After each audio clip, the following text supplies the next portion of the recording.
하나님 말씀 이사야서 11장 1절에서 10절 말씀입니다. 이새의 줄기에서 한 싹이 나며 그 뿌리에서 한 가지가 나서 결실할 것이요. 아멘. 이새의 줄기에서 한 싹이 나며, 이 말씀이 복음입니다. 이새의 줄기에서 한 싹이 나온다는 것은 놀라운 복음입니다. 이새의 줄기에서 한 싹이 나온다는 것은 아주 신비하고 신기로운 일입니다. 이새가 무슨 뜻인가 국어 사전을 찾아봤더니 바로 다음에 나오는 단어가 이 새끼더라고요. 이 새끼가 무슨 뜻인가 살펴보았더니 어이 새끼의 제주 방언이었습니다. 어이 새끼는 또 뭐야? 이건 발음을 잘 해야 합니다. 이 새끼가 아니라 어이 새끼입니다. 어이 새끼는 짐승의 어미와 새끼를 아울러 이르는 말입니다. 이새는 다윗의 아버지입니다. 다윗은 이스라엘의 왕으로 이스라엘을 부강하게 만들었던 가장 강력했던 왕이었습니다. 다윗은 이스라엘 민족이 가장 흠모하는 유일한 왕이었죠. 그래서 지금도 이스라엘의 국기는 다윗의 별을 상징으로 삼고 있습니다. 지금도 이스라엘은 다윗의 왕때를 흠모하고 있는 것입니다. 하나님은 다윗을 통해서 이스라엘의 영원한 축복을 계시하셨기 때문입니다. 그래서 이스라엘이 오매불망 다윗만을 바라보는 것은 다윗이 과거 이스라엘이 패망하여 절망밖에 없었던 자기 백성을 회복시킬 강력한 왕으로 예언되었기 때문입니다. 또한 하나님께서 다윗을 통해서 놀라운 축복을 약속하셨기 때문에 이스라엘 백성은 다윗 왕을 흠모했던 것이죠.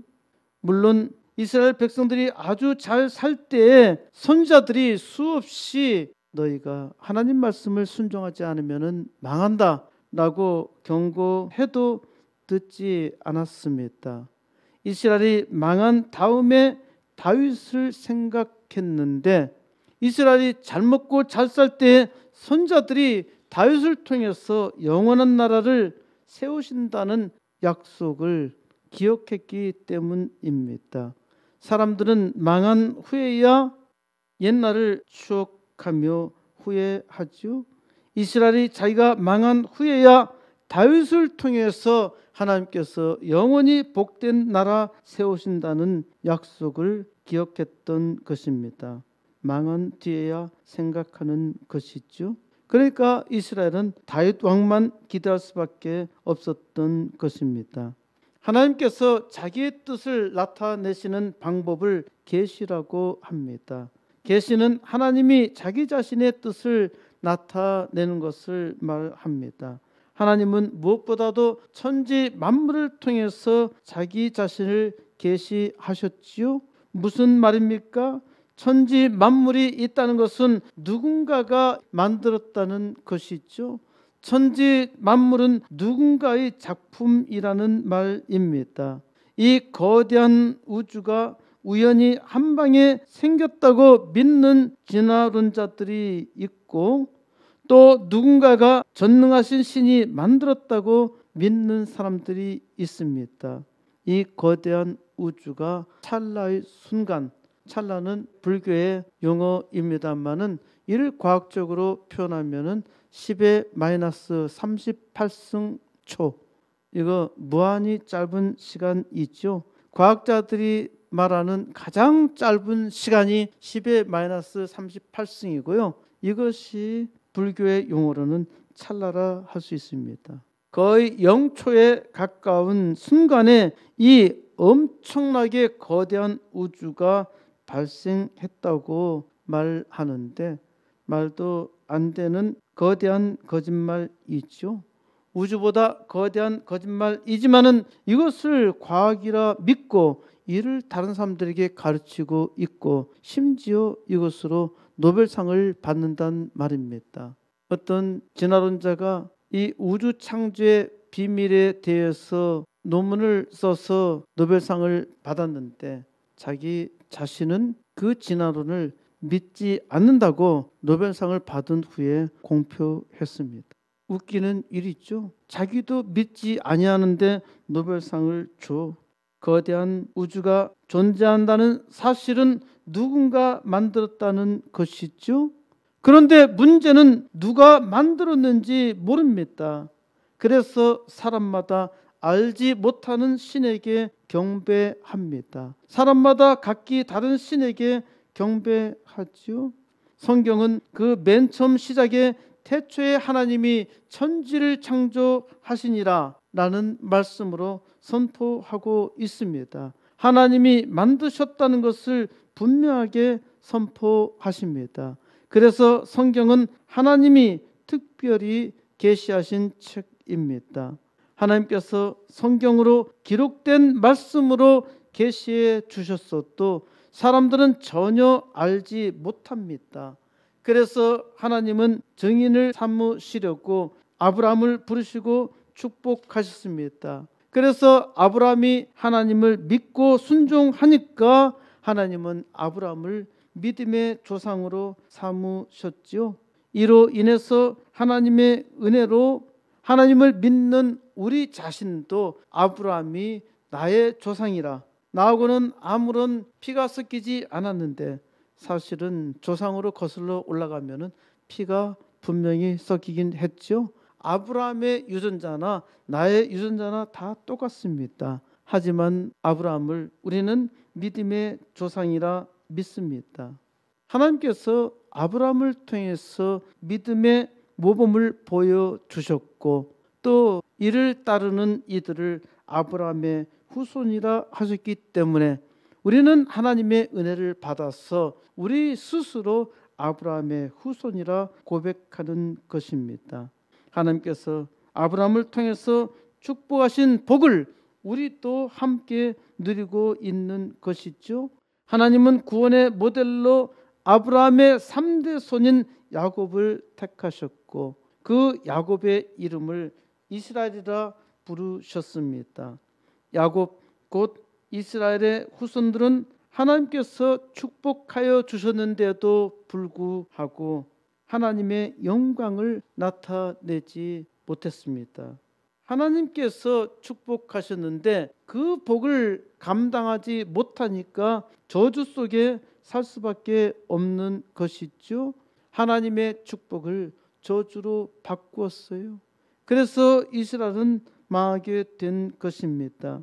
오늘날에도 하나님의 축복을 받은 하나님의 백성들이 여전히 하나님의 영광을 잘 드러내지 못합니다. 이러한 삶의 결과는 하나님의 백성들이 이 땅에서 하나님의 복으로 사는 것처럼 보이지만은 망할 길로 가고 있는 것입니다.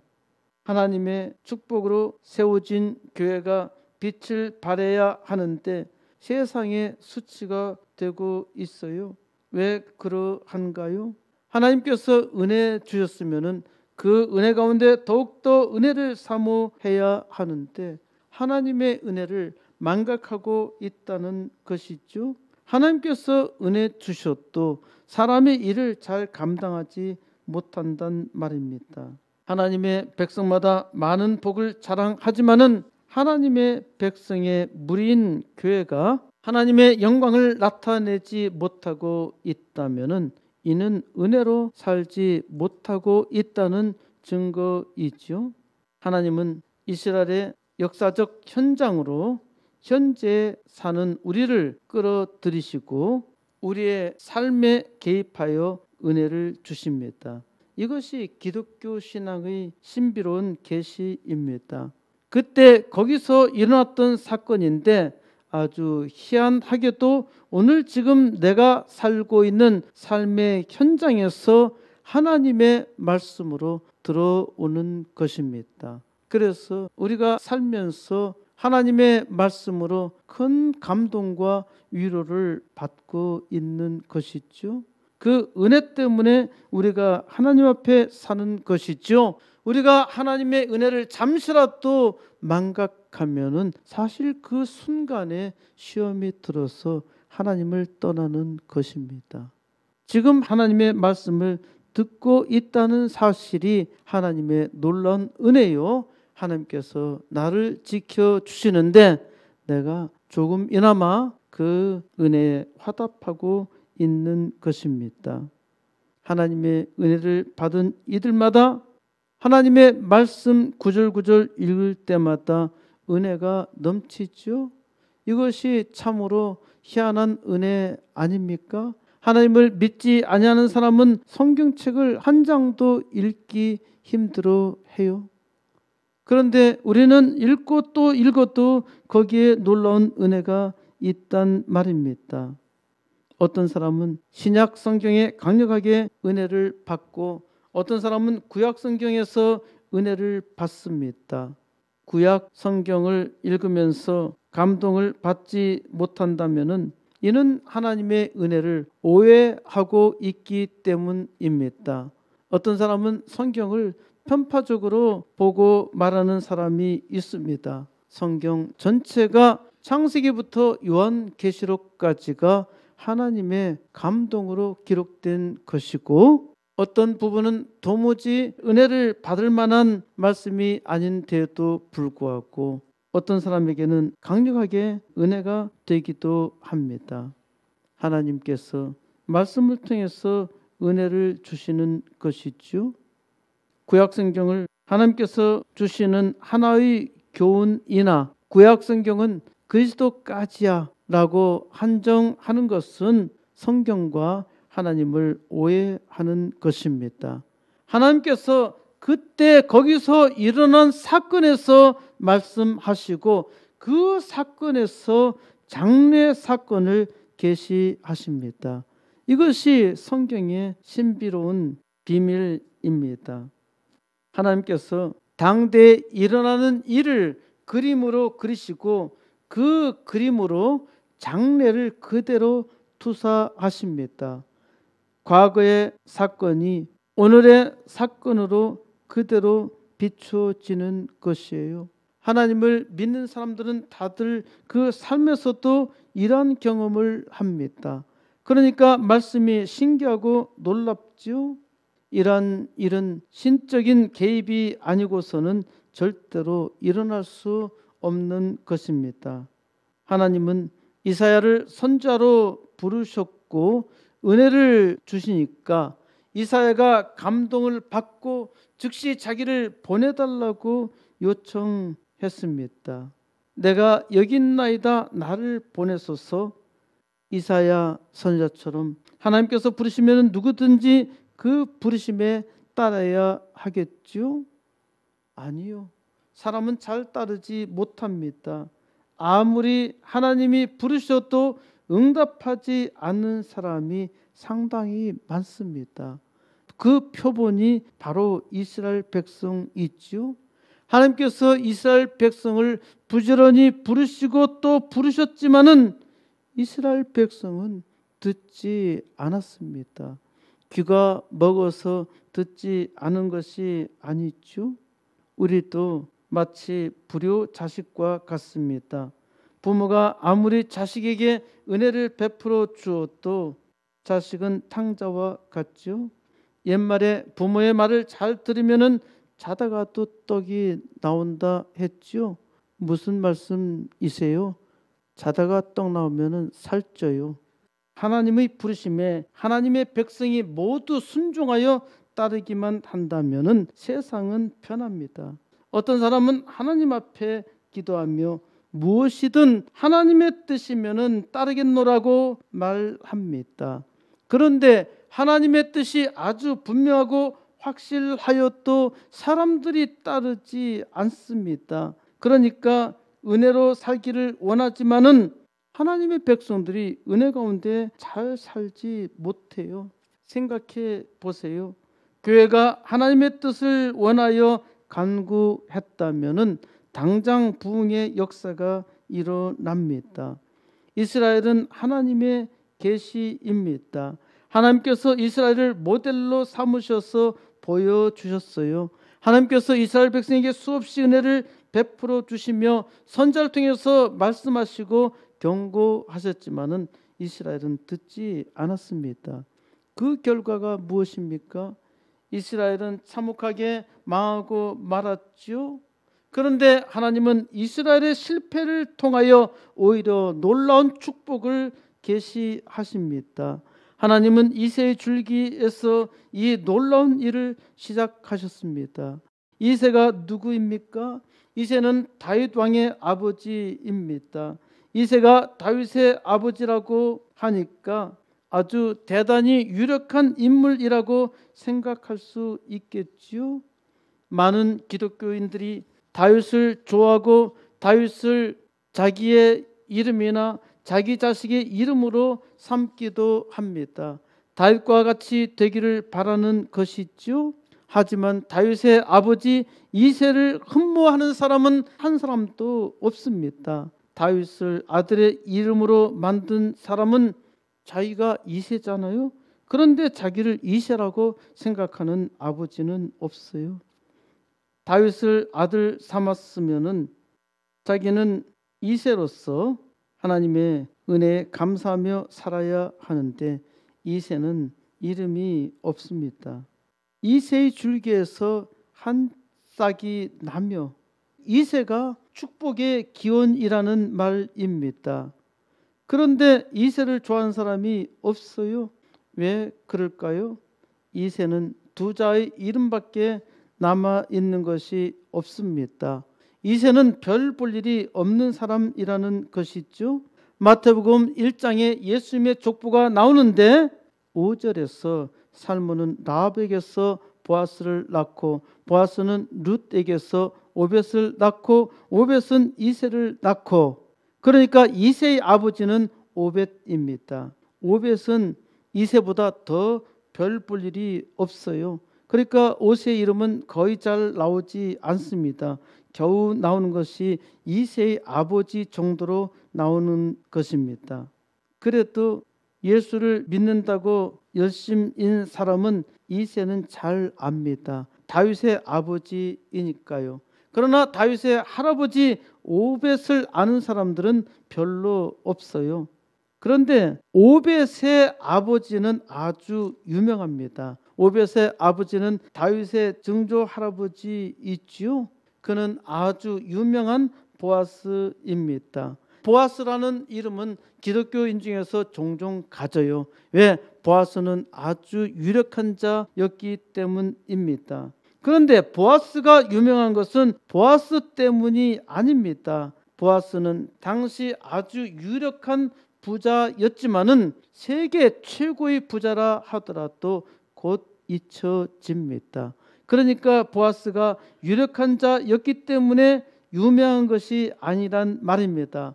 보아스가 유명한 것은 보아스는 성경 기록에 보아스는 룻에게서 오벳을 낳고 바로 여기에 있습니다.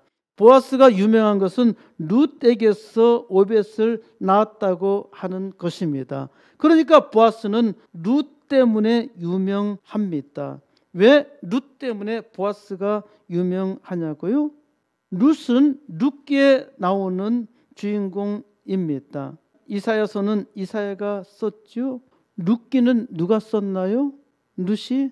아니요. 룻은 누가 썼는지 모릅니다. 보아스는 룻에게서 오벳을 낳았다고 했는데 룻은 보아스의 아내가 아닙니다. 룻은 일찍이 자기 남편을 잃고 아주 가난하게 혹독하게 가난하게 사는 과부였지요. 하나님은 보아스를 통해서 룻의 가문을 축복하고자 일으키신 것입니다. 그러니까 룻은 보아스의 아내가 아니었고 분명하게 보아스의 정실 아내에게서 태어난 자식이 있었을 것입니다. 하지만 하나님은 보아스의 가문을 통해서 이 대를 잇게 하는 것이 아니라 다윗을 낳게 하는 것이 아니라 과부 룻을 통해서 희한하게 일을 하셨어요. 그러니까 다윗의 뿌리는 증조 할머니이자 과부였던 룻에 있습니다. 하나님은 룻의 손자 이새를 통해서 위대한 복음을 선포하십니다. 아주 평범한, 이름도 없고 빛도 없고 잠시 세상에 머물다가 사라질 이새를 통해서 하나님은 복음을 알리셨던 것입니다. 하나님께서 세상에서 가장 유명한 자, 가장 능력 있는 자를 통해서 일하시는 것이 아니라 별 볼 일도 없는 자, 이름도 없는 자를 통해서 위대한 계시를 하십니다. 이를 통해서 하나님께서 하셨다는 것을 증거하시는 것이죠. 사람은 뭔가 아주 작은 것이 있어도 그걸 가지고 자기를 자랑합니다. 세상에 못나고 못난 사람은 자기가 가진 다이아몬드를 자랑하고 또 다이아몬드보다 더 비싼 가방을 자랑합니다. 얼마나 자랑하고 싶었으면은 짝퉁을 가지고 다니며 과시하겠습니까? 사람이 참으로 어리석죠. 그런데 이런 이야기를 하면은 어떤 사람은 심각하게 상처를 받습니다. 우리는 알아야 합니다. 세상에서 가장 비천하고 무식하고 부족하고 가진 것 없는 나를 구원하셨다는 것, 하나님께서 나를 통해서 세상에 하나님의 위대한 역사를 이룬다는 것, 이것이 놀라운 일이 아닌가요? 하나님은 세상에서 가장 뛰어난 자를 쓰셔서 일하지 않으십니다. 뛰어난 자는 교만하고 자기의 능력을 자랑하기 때문입니다. 아무것도 아닌 자에게 감동을 주시고 하나님의 일을 하게 하시며 더욱더 하나님을 의지하게 하십니다. 하나님은 세상에서 없는 자, 가난한 자, 비천한 자를 쓰십니다. 이것이 놀라운 일이죠. 세상에서는 버림받은 자라는 말입니다. 그렇다고 해서 하나님이 가진 자나 능력 있는 자를 버리시고 천박한 자만 골라서 쓰시는 것이 아닙니다. 이거는 전적으로 오해하는 것이죠. 하나님은 있든지 없든지 겸손한 자를 쓰십니다. 가난하여 쓰임을 받은 자라 하더라도 배가 부르니까 자기의 배를 자랑하는 경우도 허다하게 있더라고요. 하나님은 아무 존재감이 없는 이새의 이름을 쓰셨습니다. 이사야 11장 1절, 이새의 줄기에서 한 싹이 나며 그 뿌리에서 한 가지가 나서 결실할 것이요. 이새의 줄기에서 한 싹이 나며, 이 말씀이 복음이라고 했지요. 왜 복음인가요? 이새의 줄기에서 나온 한 짝은 다윗입니다. 다윗은 이스라엘의 소망입니다. 지금 이사야 선지자가 이 말씀을 기록한 때는 이스라엘이 망하기 15년 전쯤입니다. 다윗 왕은 이로부터 250여 년 전 사람입니다. 그런데 왜 다윗입니까? 왜 하나님이 다윗을 소환하시는 것입니까? 하나님께서 다윗의 후손을 통해서 회복하시겠다는 것이지요. 잠시 시간이 지나면은 북이스라엘 왕국은 아시리아 제국에 망하고 완전히 암흑 속에서 이제 영원한 절망으로 살아가게 될 것입니다. 이런 상황에서 이사야 선지자는 나라가 망한 서러움에 아무런 소망도 없이 살아가는 절망의 때에 이스라엘 백성들로 하여금 자기들이 왜 망했는가 하는 것을 깨닫게 하시고, 이는 또한 하나님의 말씀으로 살지 못했기 때문이라는 사실을 확실하게 깨닫게 하시며, 바로 이때에 소망이 있음을 알리고 있는 것입니다. 그 복음의 소식은 다윗으로부터 시작된다는 것입니다. 하나님께서 이미 죽은 다윗을 다시 부활시키셔서 이스라엘을 회복시킨다는 것은 전혀 아닙니다. 하나님은 다윗과 같은 종을 세우시고 다윗과 같은 종을 통해서 구원을 이루시겠다는 것입니다. 이러한 예언 때문에 절망 속에서 살아가는 이스라엘 민족이 가장 염원하는 소망이 다윗이었던 것입니다. 이새의 뿌리에서 한 가지가 결실한다는 것은 놀라운 복음이지요. 2절 그를 위해 여호와의 영 곧 지혜와 총명의 영이요 모략과 재능의 영이요 지식과 여호와를 경외하는 영이 강림하시리니 그 위에 여호와의 영이 강림하시는데 지혜와 총명의 영이요 모략과 재능의 영이요 지식과 여호와를 경외하는 영입니다. 이새의 줄기에서 한 후손이 나오는데 그 위에 여호와의 영이 강림하신다는 것입니다. 이것은 바로 성령으로 잉태할 메시아 그리스도를 예표하고 있는 것이죠. 그 위에 지혜와 총명의 영이 있고 모략과 권능의 영이 있고 지식과 여호와를 경외하는 영이 있습니다. 지혜와 총명은 하나님으로부터 나옵니다. 사람에게 지혜와 총명이 있는 것처럼 보이고 어떤 사람은 지혜와 총명이 많은 것처럼 보이지만은 다들 도토리 키재기이고요. 사람은 지혜와 총명이 없어요. 오직 지혜와 총명은 하나님으로부터 나온다는 것을 알아야 합니다. 그렇기 때문에 사람이 지혜와 총명을 얻으려면은 하나님께 의지해야 합니다. 모략과 권능도 하나님께 있습니다. 사람의 모든 모략이나 권능도 하나님께 있음을 믿어야 합니다. 지식조차 사람에게는 잘못된 것도 많이 있고요. 어떤 사람이 전문가라 하지만은 완벽한 전문가는 하나도 없어요. 또 안다고 하는 것은 극히 작은 일부에 불과합니다. 평생 어느 하나만 연구했어도요. 제가 지난번에 습진 때문에 저는 이거를 건선이라 생각하고 건선 전문가의 인터넷 강의와 그분이 하는 것을 들었었는데요. 평생 건선에서 연구하고 수백 편의 논문을 썼는데도 불구하고 아는 게 없어요. 어떻게 고쳐야 할지 아직도 모른단 말입니다.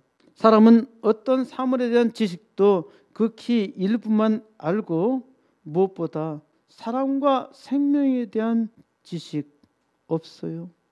더 나아가 하나님을 아는 지식은 전혀 없습니다. 아무도 사람 스스로 하나님을 알 수 없죠. 하나님께서 계시하시고 말씀하셔도 알지 못하지요. 하나님의 지식과 하나님을 경외하는 일은 하나님의 영이 강림해야 합니다. 사람에게 영원한 소망을 주시기 위해서 오시는 이새의 뿌리에서 나오는 한 가지는 사람의 몸으로 오시는 하나님입니다. 바로 예수 그리스도이시죠. 하나님의 영이 그 위에 강림하는데 메시아 곧 그리스도라 하는 이 위에 강림하십니다. 유대인들은 예수님께서 성전에서 가르치시는 것을 보고 깜짝 놀랐습니다. 요한복음 7장 15절에서 이 사람은 배우지도 아니하였거늘 어떻게 그를 아느냐. 이 사람 배우지도 않았는데 어떻게 알지? 3절 그가 여호와를 경외함으로 즐거움을 삼을 것이며 그의 눈에 보이는 대로 심판하지 아니하며 그의 귀에 들리는 대로 판단하지 아니하며 하나님의 아들 그리스도가 이 땅에 육신으로 오신 것은 하나님을 경외하는 일입니다. 바로 이 일을 위해서 오신 거예요. 사람의 본질은 사람을 창조하신 하나님을 믿고 경외하는 일이죠. 그런데 사람이 그 죄로 이를 망각했고 하나님께서 선택한 이스라엘 백성은 아무리 말해도 도무지 깨닫지 못해서 망했습니다. 그래서 사람으로 다시 회복하여서 하나님을 경외하도록 하나님께서 자기 아들을 이 땅에 보내신 것이고 이 땅에서 예수님은 하나님을 경외하는 사람의 모범이 되셨고 십자가에 죽기까지 이를 나타내셨죠. 사람은 눈에 보이는 대로 곧 겉으로 나타나는 모습을 보고 심판하십니다. 사람은 그 귀에 들리는 대로 판단하지요. 우리는 어떤 사람, 어떤 대상에 대해서 자기 스스로의 지식으로 알아서 말하는 것이 아니고 누군가가 말해준 것을 가지고 말을 하지요. 사람을 판단할 수 있는 능력이, 사물을 판단할 수 있는 능력이 전혀 없어요. 유대인들은 예수님이 안식일에 일하시는 것을 보고 아주 이상하게 여기자 예수님께서는 외모로 판단하지 말고 공의롭게 판단하라고 하십니다.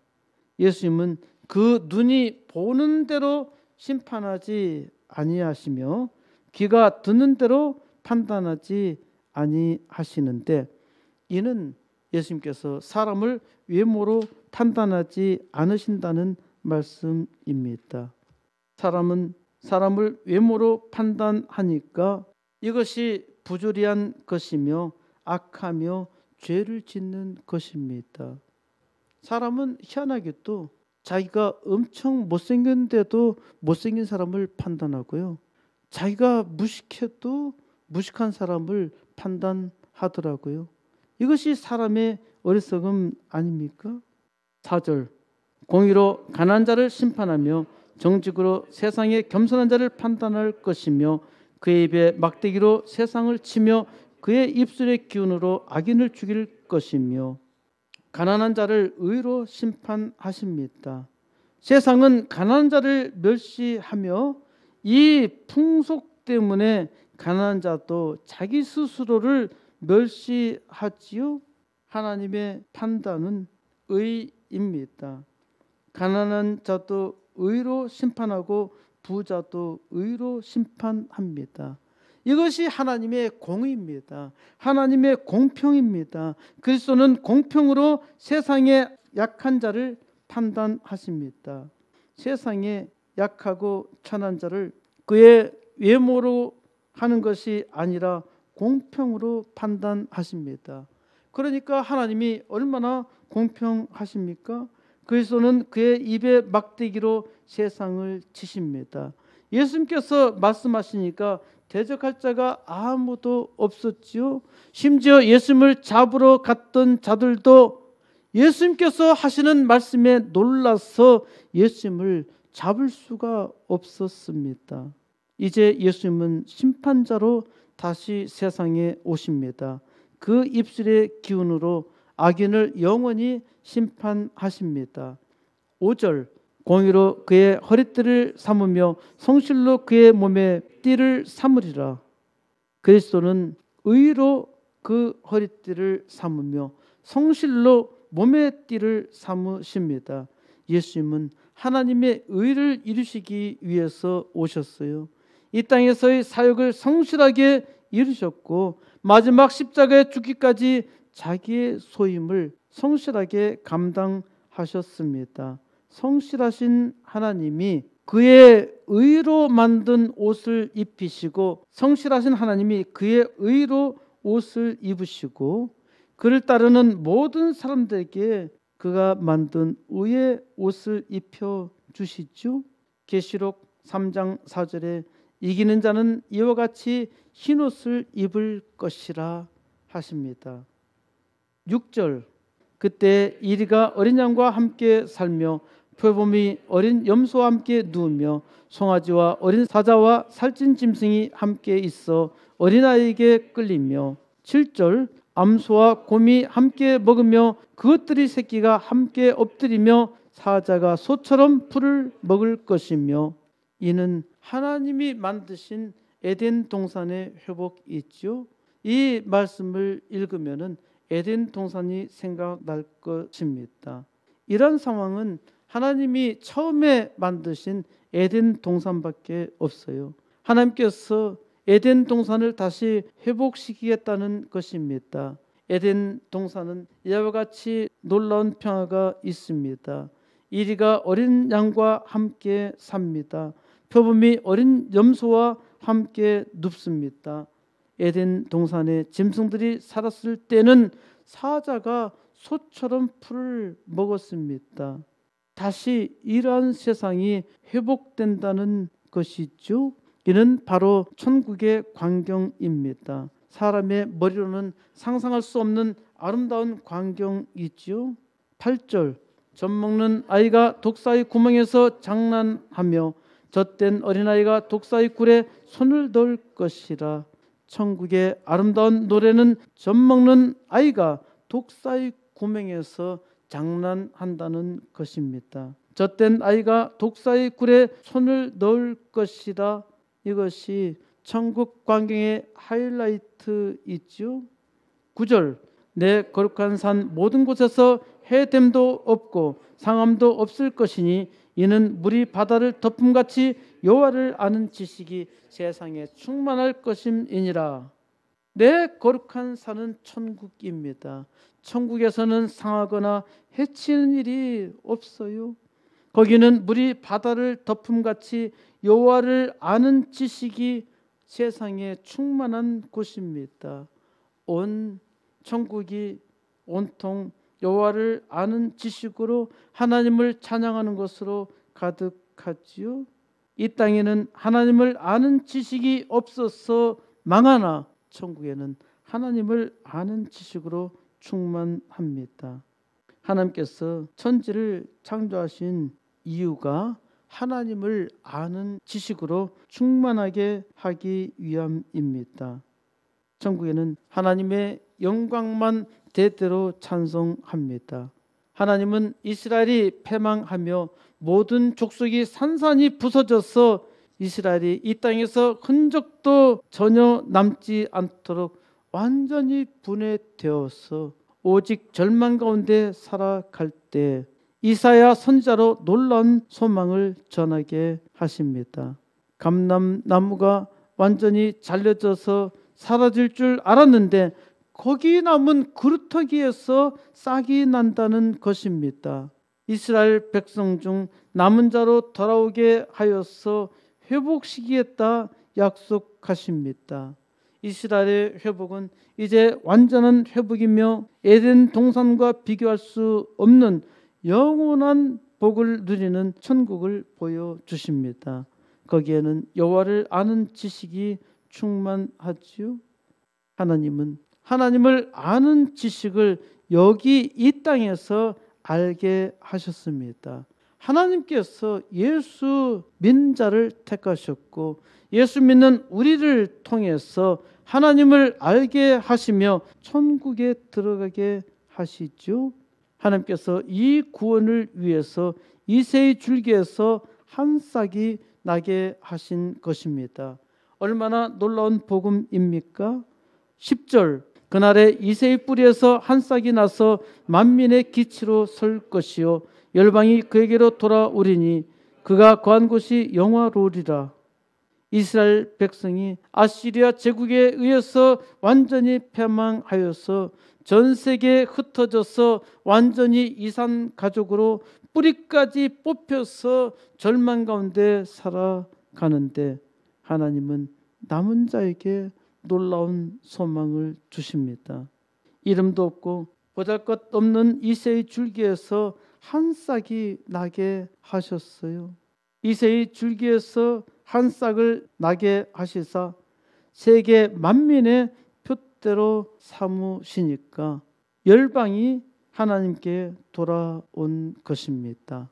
우리도 이로 인해서 우리는 이스라엘이 아닌데 하나님의 부르심에 따라서 돌아왔잖아요.